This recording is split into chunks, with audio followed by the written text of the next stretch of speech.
For the first time, we are hearing from two Middletown police officers being hailed heroes after saving a man from flames. Without any fire equipment, they rushed to the scene, and when they heard that man screaming inside the burning home, they sprang into action. Only on 2, Kelly King walks us through their truly daring feat. At last check, Broden Hicks is in critical condition.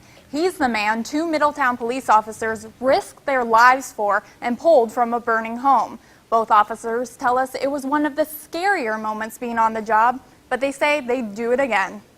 Just a chaotic scene. As we approached the house, we could see very thick black smoke coming from the front door.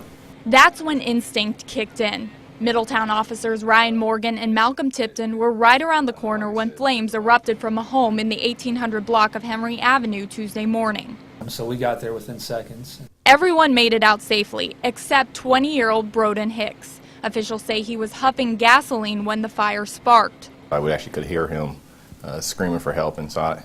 The Middletown Fire Department was on another call and would take a few minutes to get there. But officers knew those minutes were critical.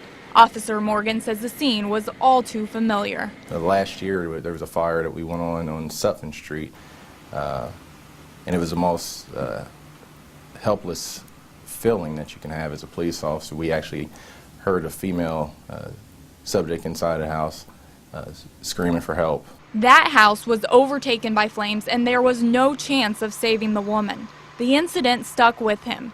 This time, once he heard Hicks' screams, he knew he had to take action. Then we grabbed his arms. He was badly burned. Officers say Hicks initially pulled away from them and went back towards the fire. They believed he was disoriented from the fumes and smoke, but they weren't leaving without him. We only traveled maybe 10 to 15 feet, and it was a scary moment. They were in the home for less than 10 seconds, but black smoke began to cloud their vision. Due to the dark, thick smoke, we actually couldn't see our way back out of the house. He says there was a moment of panic, but both officers found their way out and emerged from the home with Hicks. Officer Tipton says he's responded to house fires before, but never like this. It was one of my scary moments as a police officer. But this is the first one where someone was actually still in the house yelling, and I actually had to enter. Both say they know there are risks involved with their jobs, but saving lives and protecting people is instinct. We know what we're trained to do. We know what we have to do. Wow. And your training does really kick in on days like that. We hear that all the time from first responders. That's true.